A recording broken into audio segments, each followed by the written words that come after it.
بسم الله بسم الله الرحمن الرحيم. سبح اسم ربك الأعلى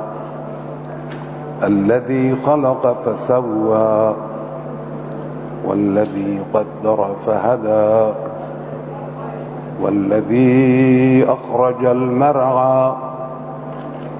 فجعله غثاء أحوى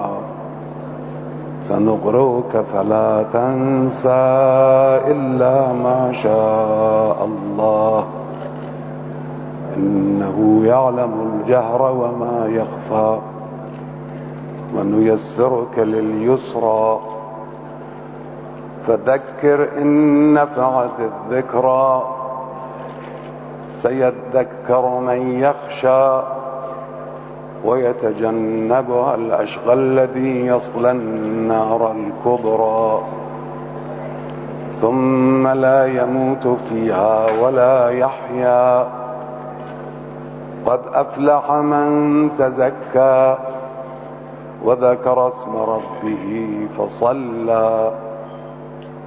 بل تؤثرون الحياة الدنيا والآخرة خير وأبقى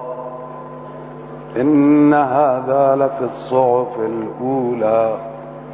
صحف إبراهيم وموسى.